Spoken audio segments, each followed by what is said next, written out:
తెలంగాణ రాష్ట్రంలో హైడ్రా కూల్చివేతలు hot topic గా మారింది. ఇప్పటికే ఒకసారి హైడ్రా కూల్చివేతలపైన స్పందించిన దానం మళ్ళీ ఒకసారి స్పందించే ప్రయత్నం చేస్తున్నారు.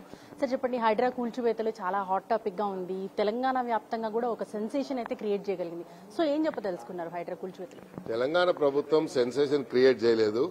ఈ బీజేపీ బీఆర్ఎస్ వాళ్ళు ఒక ఉద్దేశపూర్వకంగా ముఖ్యమంత్రి గారిని బదనాం చేయాలి, ముఖ్యమంత్రి గారు పేద ప్రజలకు వ్యతిరేకము అనే ఒకటి ఇంప్రెషన్ క్రియేట్ చేయడానికి ప్రయత్నం చేస్తారు. ముఖ్యమంత్రి గారు పదే పదే ఏం చెప్పాడు, పేద ప్రజల పక్షాన మేము ఉంటాము అని చెప్పారు. కాకపోతే మూసీ నది మీద ఉన్నవన్నీ కూడా మూసీ ప్రక్షాళన జరుగుతున్నప్పుడు అవన్నీ కూడా బెనిఫిషరీస్ కి దానికి సంబంధించి ముఖ్యమంత్రి గారు స్వయంగా చెప్పడం జరిగింది. ఏం చెప్పారు, మూసీ నది ప్రక్షాళన జరగాలి, ఎందుకంటే గత 20 సంవత్సరాల కింద ఒక్కసారి మూసీ నది పొంగి పొరలినప్పుడు హైదరాబాద్ లో ఉన్నటువంటి గౌలిగూడ డిపో మొత్తం మునిగిపోయింది. మూసీ మీద ఉన్నటువంటి నాలా మీద ఉన్న గుడిసెలన్నీ కొట్టుకుపోయి ఎంతో ప్రాణ నష్టం, ఆస్తి నష్టం జరిగింది. అలాంటి పరిస్థితి రావద్దు అనే ముఖ్యమంత్రి గారు మూసీ మీద ఉన్న వారికి చేశారు. అయితే అప్పుడే కేసీఆర్ గారు ఉన్నప్పుడే మూసీ మీద ఉన్నటువంటి వారందరూ కూడా 12,000 ఇండ్లు వాళ్ళకి ఇవ్వాలని సోషో ఎకనామిక్ సర్వే చేయించి బెనిఫిషరీస్ ఐడెంటిఫై చేశారు. ఐడెంటిఫై చేసిన తర్వాత ఇప్పుడు ముఖ్యమంత్రి గారు ఆలోచించి ఇప్పుడు కుటుంబాలు పెరిగినాయి కాబట్టి అప్పుడు కేవలం 12,000 మంది ఉంటే 16,000 మందికి ఇవ్వాలని ఒక నెల రేషన్తో పాటు వాళ్ళకి ఇచ్చి వాళ్ళని షిఫ్ట్ చేయాలని ముఖ్యమంత్రి గారు ఆదేశం ఇచ్చారు. కాకపోతే కొన్ని ప్రాంతాలలో కుకుట్పల్లిలో అనుకోండి, లేకపోతే ఎల్బీ నగర్ అవతల అనుకోండి, ఆ ప్రాంతాలలో ఏవైతే ఎప్పుడో 20 సంవత్సరాల కింద బఫర్ జోన్ ఉంటే ఇప్పుడు నీళ్లు కూడా నిలవలేదు, ఒక్క చుక్క నీళ్లు కూడా ఆగడం లేదు. అయినా కూడా అక్కడ గులగొట్టినారు కాబట్టి వాళ్ళకి అక్కడే పునర్వాసం కల్పించాలని నేను హైదరాబాద్ ప్రజల యొక్క ప్రతినిధిగా, హైదరాబాద్ ప్రజల యొక్క నాడి తెలిసిన వాడిగా, వాళ్ళ ఆవేదన తెలిసిన వాడిగా, వాళ్ళు ముఖ్యమంత్రి గారి గురించి శాపనార్థాలు పెట్టడం, కుటుంబాన్ని తిట్టిపోయడము, మరి ఉచ్చరించడాన్ని మాటలు తిడతా ఉంటే చూసి బాధతో చెప్తా ఉన్నాం.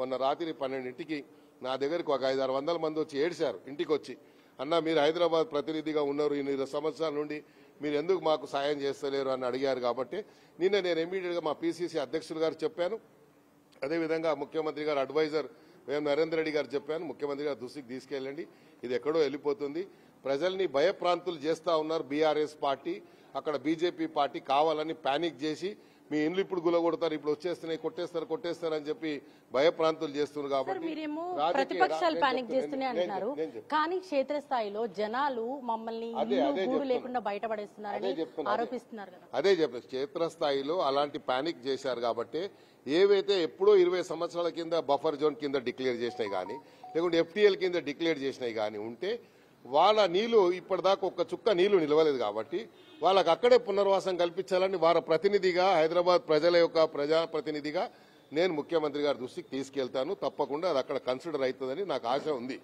కాకపోతే అప్పుడు వాళ్ళు చెప్పిన మాటలు కూడా కొన్ని చెప్పాల్సిన అవసరం ఉంది కదా.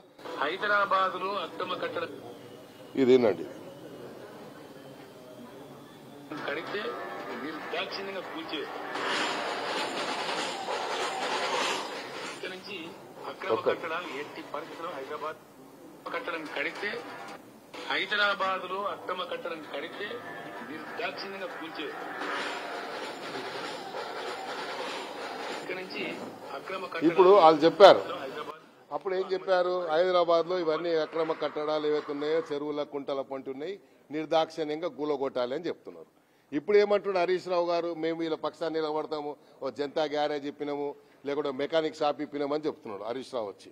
కానీ అది కరెక్ట్ కాదు. మేమంటాం ప్రజాపక్షాన ముఖ్యమంత్రి గారు ఉంటారు. ఎవరికైతే ఇలా స్లమ్ ఏరియాస్ లో ఇప్పుడు నాలాలు పక్కన పెట్టి, తర్వాత ఈ మూసీ నది పక్కన పెట్టి, మిగతా అన్ని కూడా ఏవైతే గత 20 సంవత్సరాల నుంచి నీటి నిల్వ లేని ప్రాంతాలు ఉన్నాయో వాళ్ళకి అక్కడే పునర్వాసం కల్పించాలని నేను వారి యొక్క ఆవేదనని ముఖ్యమంత్రి గారి దృష్టికి తీసుకెళ్తాను. తప్పకుండా వాళ్ళకి న్యాయం జరుగుతుంది. మీకు కావాలంటే ప్రజాభవన్లో తప్పకుండా మీకు అందరికి కూడా అక్కడ మీకు న్యాయం జరిగే విధంగా ఒక నిజ నిర్ధారణ కమిటీ వేయించి వాళ్ళకి అక్కడ న్యాయం జరిగే విధంగా మా ప్రయత్నం మేము తప్పకుండా చేస్తాం. కాకపోతే బీజేపీ నాయకులు కానీ, బీఆర్ఎస్ పార్టీ నాయకులు కానీ శవాల మీద పేలాలు ఏరుకొని ప్రజల్ని భయప్రాంతులకు ఏదైతే గురి చేసేటువంటి కుట్ర జరుగుతుందో దాన్ని మేము తీవ్రంగా ఖండిస్తున్నాం. మీరు ఇలాంటిది కరెక్ట్ కాదు అని చెప్పి కూడా మేము డిమాండ్ చేస్తాం. రైట్. హైడ్రా గురించి గతంలో మీరు మాట్లాడుతూ కూడా హైడ్రా కూల్చివేతల్ని మీరు వ్యతిరేకించారు. అట్లాగే మీరు నందినగర్ ఇష్యూలో కావచ్చు, ఇతర ప్లేసెస్ లో ఖైరతాబాద్ నియోజకవర్గంలో కొంత ఆక్రమణలు జరిగాయని చెప్పేసి మీ మీద కేసు ఫైల్ కూడా చేయడం జరిగింది.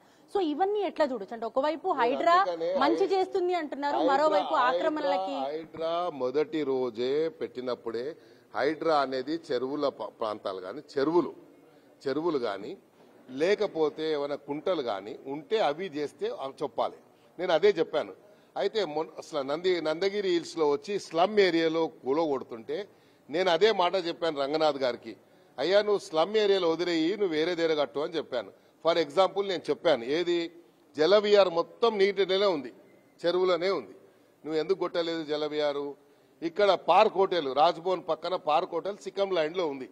దాని పక్కనే కేటీఆర్ ఒక బేనామీ ప్రదీప్ రెడ్డి అని, ప్రదీప్ కన్స్ట్రక్షన్ ఏదైతుందో 10 ఫ్లోర్లు కేటీఆర్ గారు పర్మిషన్ ఇచ్చారు.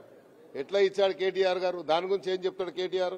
ఆ పక్కనే శోభా బిల్డర్స్ కు 15 ఫ్లోర్లు ఇచ్చాడు సిక్కం ల్యాండ్ లో ఎట్లా ఇచ్చావు నువ్వు? ఇవన్నీ చెప్పుకుంటూ పోతే చాలా ఉన్నాయి. వాళ్ళు చేసిన కథలు చెప్పుకుంటూ పోతే చాలా ఉన్నాయి. అవి అన్ని రావద్దంటారు. కాబట్టి ఈ రోజు వాళ్ళది కూడా కొడతలేదు. అందుకనే పేద ప్రజల జోలికి వెళ్ళడం అంటే అది ప్రభుత్వానికి మనకు చెడ్డ పేరు వస్తుంది. అందుకనే నేను అదే మొదటి రోజే నేను చెప్పడం జరిగింది. హైడ్రా అనేది మనము ఎక్కడన్నా చెరువులలో కానీ ప్రధానంగా మూసీ మీద మాత్రం చేయాల్సిన అవసరం ఉంది. రాబోయే తరాలకు కానీ లేకుంటే మూసీలో ఎప్పుడన్నా అకాల వర్షాలు వచ్చి మూసీ కొట్టుకోపోతే దానివల్ల ప్రాణ నష్టం, ఆస్తి నష్టం జరిగే ప్రమాదం ఉంది. కాబట్టి మూసీ ప్రక్షాళన అవసరం. కాబట్టి దాని మీద అందరు సహకరించాలి పార్టీలకు అతీతంగా. రైట్. ఒకవైపు మీరు కాంగ్రెస్ పార్టీ కావచ్చు, మీరు నాయకులుగా కావచ్చు, హైడ్రా కేవలం ఎఫ్టీఎల్ బఫర్ జోన్ లో ఉన్న ఇళ్లపైనే కాన్సన్ట్రేట్ చేస్తుందని చెప్తున్నారు. కానీ గతంలో కూడా బీఆర్ఎస్ పార్టీలో ఉన్నప్పుడు కావచ్చు, అక్కడ పనిచేసి ఇక్కడికి వచ్చిన వాళ్ళు కావచ్చు, కొంత ఆక్రమణలకు పాల్పడ్డారు అనేసి ఇప్పుడున్న బీఆర్ఎస్ నేతలు కూడా ఆరోపిస్తున్నారు. ముఖ్యంగా మీ మీద ఎక్కువ దృష్టి పెడుతున్నట్టుగా అనిపిస్తుంది. ఏమంటారు? ఇప్పుడు ఎవరన్నా కానివ్వండి, ఏదన్నా అలా ఆక్రమణలు జరిగి ఉంటే పార్టీలకు అతీతంగా మీ దగ్గర సమాచారం ఉంటే ప్రభుత్వంకి ఇవ్వాలి. లేదంటే మీరే మీడియా తీసుకొచ్చి మీడియా కానీ చెప్పాలి. ఉట్టి ఏదో అంటారు బట్ట కాల్సి ముఖం మీద వేసి ఏవో నాయకుడి మీద చేయకూడదు. మేమేమంటున్నాం? ఇప్పుడు నేను చెప్పాను, కొన్ని ఎగ్జాంపుల్ చెప్పాను, కేటగరికల్గా చెప్తున్నాను. ప్రదీప్ కన్స్ట్రక్షన్ ఏదైతుందో కేటీఆర్ ఇచ్చాడు, సిక్కం ల్యాండ్ లో పర్మిషన్ 10 ఫ్లోర్లు ఇచ్చాడు, సిక్కం ల్యాండ్ లో ఇచ్చావు. అసలు ఆయన ఓనర్ కూడా కాదు ప్రాపర్టీకి, అయినా ఇచ్చావు. దానికి ఎవరు చెప్తాడు జవాబు? అది మాట్లాడరు. ఎవరైనా అట్లాస్ ఉంటే ఏదన్నా ఉంటే తప్పకుండా చర్య తీసుకోవాలి కదా. ప్రభుత్వం దృష్టికి తీసుకెళ్ళు. ప్రభుత్వం చేసుకుంటలేదు అనుకో, నువ్వు పిల్లయి ప్రభుత్వం కోర్టులో పోయి పిల్లయి పబ్లిక్ ఇంట్రెస్ట్ లిటిగేషన్ అయ్యి, లేదా నువ్వు మీడియాని తీసుకెళ్లి ఇది ఉన్నది పలానా ఎమ్మెల్యే, పలానా ఎంపీ, పలానా లీడరు, పలానా మంత్రి ఇది కబ్జా చేశాడో ఇది చేశాడో చెప్పాలి కదా. అలా చెప్పకుండా ఉట్టి ఏదో వేగ్గా అంటే స్వీపింగ్ రివర్మా చేసేసి మనం వెళ్ళిపోతే ఎట్లా? అందుకనే ఈరోజు బీజేపీ నాయకులు కానీ బీఆర్ఎస్ పార్టీ నాయకులు కానీ ముసలి కన్నీళ్లు కాలుస్తా ఉన్నారు. అలా ముసలి కన్నీళ్ళు వద్దు. చేయాల్సింది కేసీఆర్ గారు కాదు, చేయాల్సింది రేవంత్ రెడ్డి గారు. తప్పకుండా వాళ్ళకి న్యాయం చేస్తాడు. నేను అందుకనే వాళ్ళ పక్షాన అక్కడే కూల్చిన చోట ఏది ఉంటే 20 సంవత్సరాలు నీటి నిల్వ లేదు కాబట్టి అక్కడే వాళ్ళకి పునర్వాసం కల్పిస్తే మన ప్రభుత్వానికి మంచి పేరు వస్తుంది. ప్రభుత్వమే ముందుండి మేము అండగా ఉంటామని చెప్పాల్సిన అవసరం ఉంది. రైట్. కొంతమంది ఫైనల్ గా చెప్పండి, కొంతమంది ఇప్పటికే అక్కడ ఆక్రమణలు అని చెప్పి ఏదైతే కూల్చివేతలు జరిగాయో వాళ్ళకి ఇల్లు గూడు ఏం లేకుండా రోడ్డున పడ్డారు. అట్లాంటి వాళ్ళకి న్యాయం ఏ విధంగా? అందుకే నేను చెప్పాను, అట్లా కూల్చిన వాళ్ళు స్లమ్లలో ఉంటే 20 సంవత్సరాల నుంచి ఒక చుక్క నీళ్లు నిలవలేదు. 20 సంవత్సరాల నుండి కింద ఎప్పుడో బఫర్ జోన్ ఎఫ్టీఎల్ అని డిక్లేర్ చేశారు. అలాంటి వారికి అక్కడే పునర్వాసం కల్పిస్తే దానివల్ల ప్రభుత్వానికి ఆదాయం వచ్చేది ఏం లేదు. ప్రభుత్వానికి చెడ్డ పేరు తప్ప ఆదాయం వచ్చేది ఏం లేదు. కాబట్టి మనం దాన్ని ఎట్లాగైనా సరే ప్రొటెక్ట్ చేసి వాళ్ళకి న్యాయం చేస్తే మనకే మంచి పేరు వస్తుంది. కాబట్టి అందుకే ఒక నిజ నిర్ధారణ కమిటీ వేసి, ఒక ఫ్యాక్ట్ ఫైండింగ్ కమిటీ వేసి వాళ్ళ ద్వారా పోయి వాళ్ళకి మేము ఉన్నాము, ప్రభుత్వం మీకు అండదండగా ఉంటుంది, వీళ్ళ ట్రాప్లో పడొద్దు, బీఆర్ఎస్ బీజేపీ నాయకులు చెప్పే కల్లబొల్లి మాటలలో మీరు పడొద్దు అని చెప్పి మనం ధైర్యం కల్పించాల్సిన అవసరం ఉంది అనేది నా బాధ.